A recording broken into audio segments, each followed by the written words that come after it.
حي على الفلاح.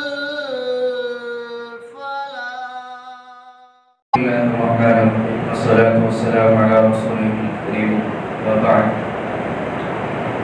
أعوذ بالله السميع العليم من الشيطان اللعين الرجيم من همزه ونفثه ونفخه. بسم الله الرحمن الرحيم. ولقد ذرأنا لجهنم كثيرا من الجن والإنس لهم قلوب لا يفقهون بها ولهم آذان لا يسمعون بها ولهم أعين لا يبصرون بها أولئك كالأنعام بل هم أضل أولئك هم الغافلون. سورہ اعراف کی اس آیت کریمہ میں اللہ رب العالمین نے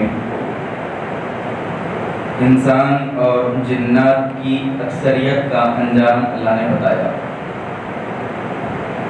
انسان اور جنات جو کہ اللہ رب العالمین کی دین، اللہ کے رسول صلی اللہ علیہ وسلم کی نبوت اور اللہ کی شریعت کے مکلف ہیں، ان پر اللہ رب العالمین کا ماننا، اللہ کے رسول صلی اللہ علیہ وسلم کی رسالت کا تسلیم کرنا، شریعت کے احکامات کی پابندی کرنا انسان اور جنات پر ضروری اور لازم ہے. تو اللہ تعالیٰ نے اپنی مخلوقات میں سے انہی دونوں قسموں کی اکثریت کے انجام کو اللہ نے بتایا. اللہ نے کہا کہ وَلَقَدْ ذَرَأْنَا لِجَهَنَّمَ كَثِيرًا مِنَ الْجِنِّ وَالْإِنسِ، انسان اور جنات کی اکثریت کو ہم جہنم کی آگ میں گھسیٹ کر ڈالیں گے. اللہ نے یہاں پر کثیر کا لفظ استعمال کیا کہ اکثریت انسان اور جنات کی اللہ رب العالمین ان کو جہنم کی آگ میں داخل کرے گا. قرآن مجید کی اس لفظ اکثریت سے یہ بات معلوم ہوئی، یہ بات سمجھ میں آئی کہ انسان کی تاریخ میں ہر دور میں انسانوں کی جو اکثریت ہوتی ہے وہ اکثریت کبھی بھی حق پر ہونے کی دلیل نہیں ہوتی.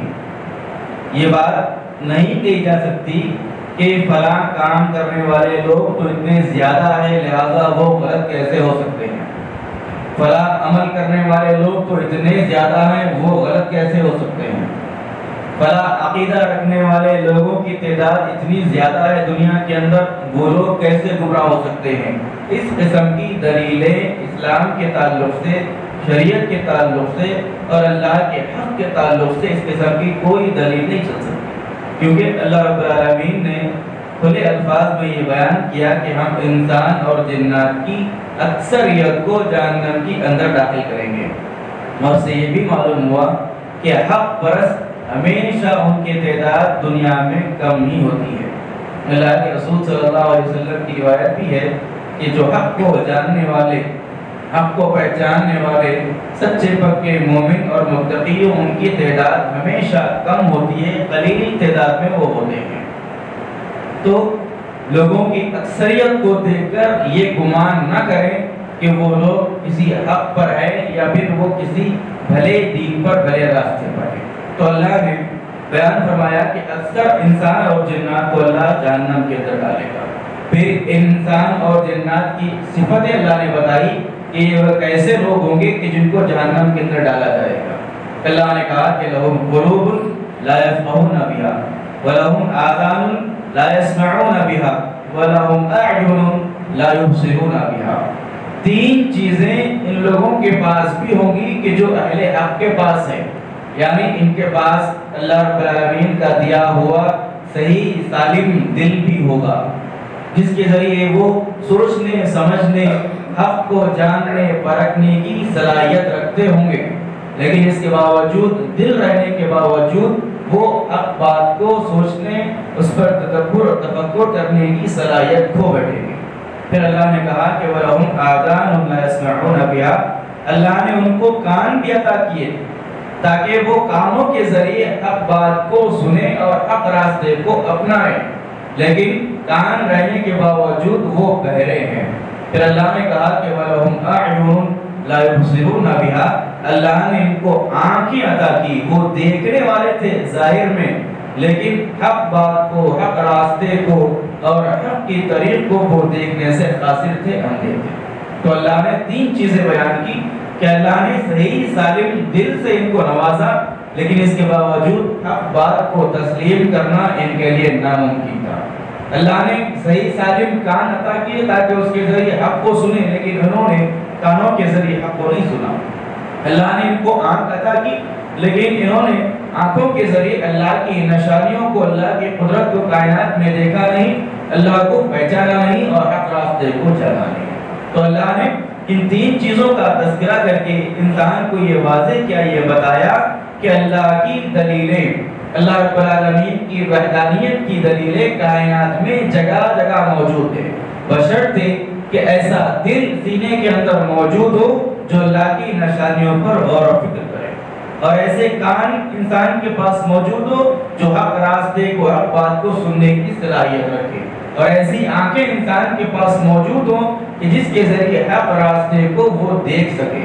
اگر یہ تین چیزیں رہنے کے باوجود بھی کوئی آدمی گمراہی کے راستے پر چلتا ہے، کوئی آدمی اللہ رب العالمین کے راستے سے ہٹ کر چلتا ہے، کوئی آدمی اللہ کے رسول کی سنت سے دور ہو کر اپنی زندگی بسر کرتا ہے، تو وہ آدمی دل رہنے کے باوجود مردہ ہے، کان رہنے کے باوجود بہرا ہے، اور آنکھیں رہنے کے باوجود وہ آدمی اندھا ہے۔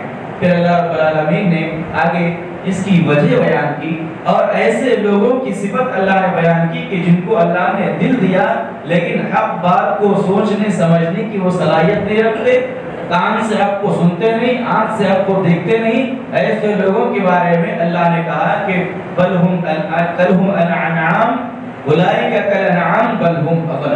اللہ نے کہا کہ ایسے لوگ جانوروں کی طرح ہیں، چوپایوں کی طرح ہیں، بہائم کی طرح ہیں، وہ لوگ کہ جو دل، دماغ، کان، آنکھ سب کچھ رکھتے ہوئے اللہ کے راستے کو، دین کے اور حق کے راستے کو پہچانتے نہیں۔ اللہ نے کہا کہ جانور ہیں وہ، پھر کہا کہ بل ہم اضل، بلکہ ان کی زندگیاں تو جانوروں سے بھی زیادہ گئی گزری اور بدترین ہیں۔ اس سے معلوم یہ ہوا کہ اللہ رب العالمین انسان کو آنکھ بند کر کے کسی بھی راستے پر چلنے کا حکم نہیں دیتا۔ اللہ نے انسانوں کے لیے یہ مکلف نہیں کیا کہ آنکھ بند کر کے کسی بھی امام کے پیچھے، کسی بھی عالم کے پیچھے، کسی بھی مفتی کے پیچھے چلو۔ اللہ نے ہم کو دل دیا، صحیح سلامت دل ہے، آنکھیں ہیں، کان ہیں۔ اللہ رب العالمین یہ چاہتا ہے کہ انسان ان کا استعمال کرے، تحقیق کے ذریعے اللہ رب العالمین کو پہچانے، تحقیق کے ذریعے اللہ کے راستے کو جانے، اور تحقیق کے ذریعے حق راستے کو پہچانے۔ دلوں کو بند کر کے، کانوں کو بند کر کے، آنکھوں کو بند کر کے جو ہمارے امام بولیں گے، چاہے وہ سچ ہو، غلط ہو، حدیث کے مطابق ہو، حدیث کے خلاف ہو، اللہ کے احکامات کے خلاف ہو، ہم صرف اپنے امام کی باتوں کو مانیں گے۔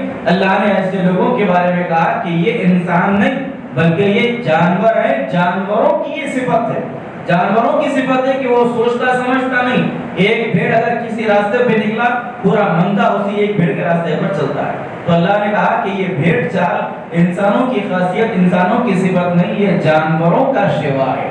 پھر اللہ نے کہا کہ ایسے انسان تو جانور سے بھی بدتر ہیں، جانور تو پھر بھی معذور ہے۔ اللہ نے ان کو دل، دماغ، کان، آنکھ ایسے عطا نہیں کی جیسے اللہ نے ہم کو عطا کی، انسانوں کو عطا کی۔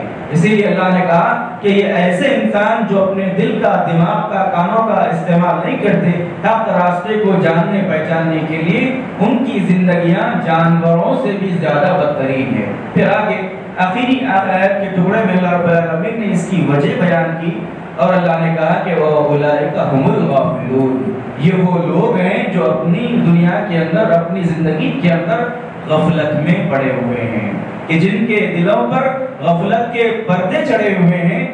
تو اللہ نے کہا کہ یہ غفلت انسان کو اس کی زندگی میں پائے جانے والی یہ تمام صلاحیتوں سے انسان کو دور کر دیے، پھیر دیتی ہے۔ یہ غفلت کی بیماری انسان کے لیے بڑی ہلاکت خیز بیماری ہے، اور اللہ نے کہا کہ جب یہ غفلت کی بیماری انسان کو لگ جاتی ہے تو انسان کسی بھی قسم کے اپنے دماغ کو، اپنے عقل کو، اپنے دل کو، اپنے کان کو، اپنی آنکھوں کو حق راستے کو جاننے پہچاننے کے لیے استعمال نہیں کرتا۔ تو اللہ نے کہا کہ یہ غفلت کی جو بیماری ہے، یہ غفلت کا جو مرض ہے، یہ انسان کی ہلاکت، انسان کی تباہی اور انسان کی بربادی کی طرف لے کے جانے والا مرض ہے۔